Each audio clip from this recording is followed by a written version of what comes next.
Good morning, everyone. Let us continue third chapter, population composition from the book Fundamentals of Human Geography. Here we have discussed population composition, sex composition, age structure, right? So, what is a population composition, sex ratio, and sex composition? Then, why sex ratio is unfavorable to women and highest and the lowest sex ratio in the world, and what is age structure. In my previous video I've discussed with you what is age structure. Let me once again tell you about this, that age structure represents the number of people of different age groups, and it's an important indicator as large size of population in the age group of 15 to 59 indicates a large working population. Okay, and it has three types. One is the expansive, the second one is constrictive, and the third one is stationary, or in other words, expanding, constant, and declining population. We have discussed about expanding population, constant population, and declining population. Today, let me tell you something about and let me discuss with you aging population and rural urban composition. Okay, so let us start. What is that uh, aging population? Hmm? What is aging population? In fact, aging population is the process, or simply you can say population aging is the process, right? It's a process by which the share of older population becomes proportionally larger. Okay, I mean it is what the dependent population, I mean more than 60 years aging population, they are more in few countries, right? And their number increases, right? And this is a new phenomena of the 20th century. In most of the developed countries of the world, population in higher age groups have increased due to increased life expectancy. This is the most important reason behind it. Okay, what about that? That why their percentage is increasing in the developed nations? It's only because life expectancy. Why life expectancy? It's because of availability of the medical facilities, life-saving drugs, and standard of living, improved standard of living, socio-economic status of the people, and then food security. Right, all these play a very important role, and sanitation and availability of all facilities. So all these contribute or play a very important role for increasing this population, right? So population in higher age groups have increased due to what?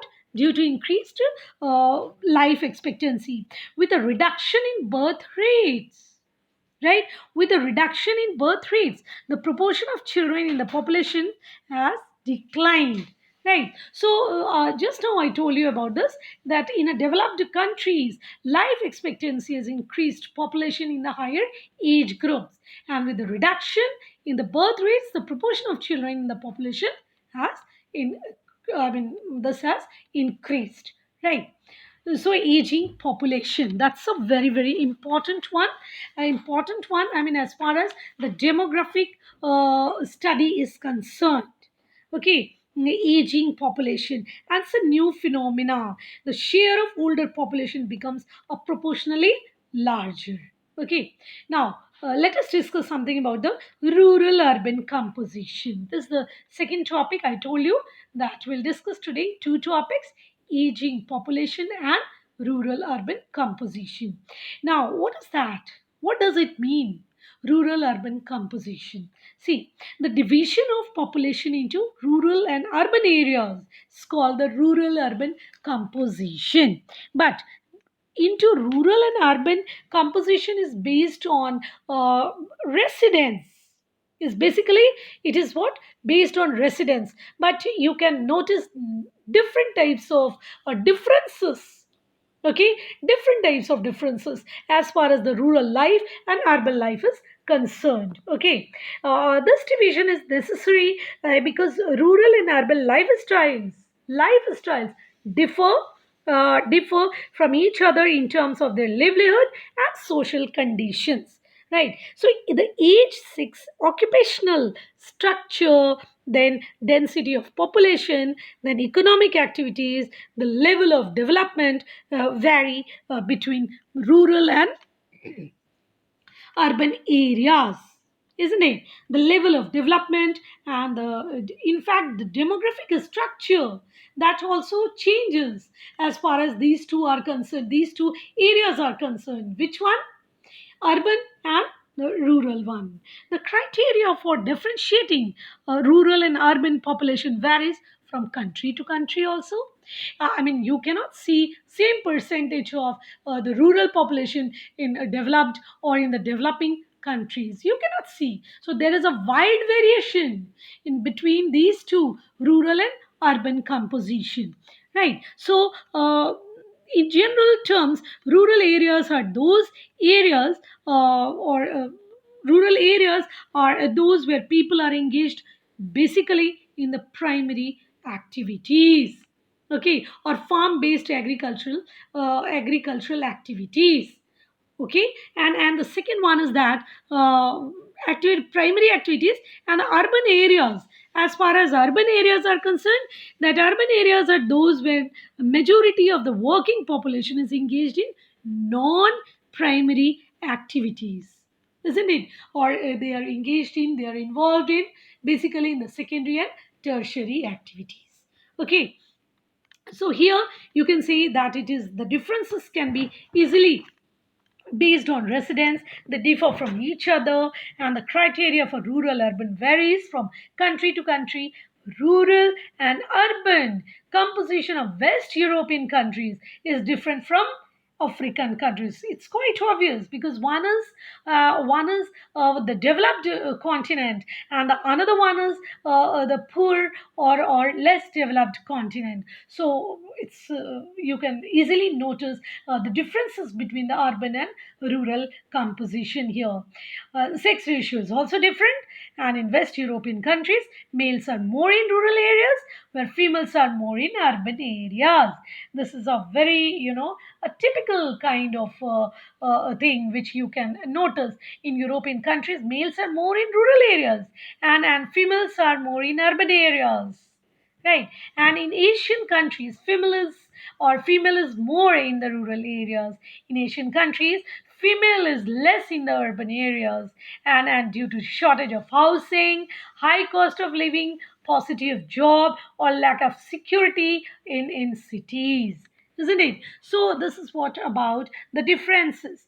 Now, one very important thing which I would like to discuss with you is that the rural and urban differences in a sex ratio in Canada and West European countries like Finland, okay, are just the opposite of those in African and Asian countries. I mean, I have just now told you about the rural and urban composition, that both of these are different in different nations, and of course in the different continents also. So percentage can vary from one continent to another. In the Western countries, what you see that the males outnumbers females in the rural areas. I just told you, and the excess of females in the urban areas of USA and in Canada and Europe is the result of what is the result of influx of females from rural areas to avail the vast job opportunities,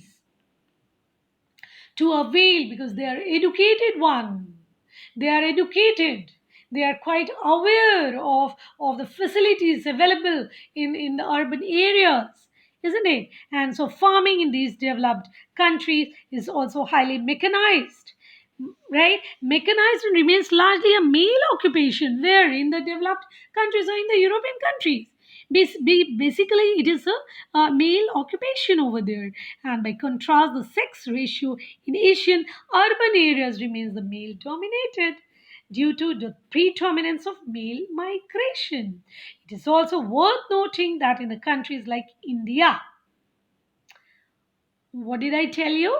That it's a it's also worth noting that in a farming activities, or especially in a country like India, female participation in farming activities in rural area is fairly high, right? And shortage of housing, and high cost of living, and then job opportunities, and security in urban areas, uh, okay, women's security in urban areas and to towns. This is quite I mean, this is lacking in the cities and towns, and therefore they remain in the rural areas.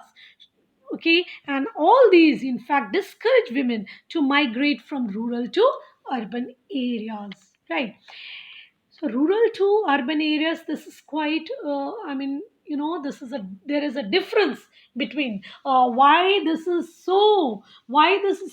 the male members in the European countries, why the male is more in the rural areas in the European countries, right? And the females are in the urban areas. The reason we have just now discussed, or I just told you about it, that it's because of security, it's because of awareness, because of education, because of availing the facilities as far as the job is concerned. All these are lacking in the Asian countries, all these are lacking in the African countries. So there is a difference.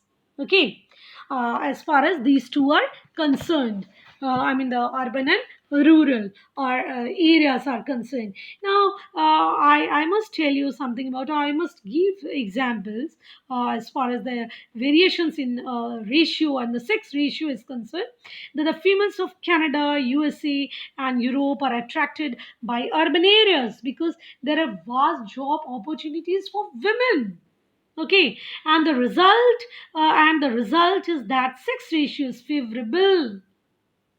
Okay, sex ratio is favorable in these areas. This is very, very important one. Whereas farming in developed countries is male dominated, and even a single man can manage a very, very large farms with the help of highly sophisticated and automatic machines. And in Asian countries, what do you see in Asian countries? Only males migrate to urban areas and females are left behind, where to look after the small farm or to look after the family because of lack of job opportunities, lack of education, and all these.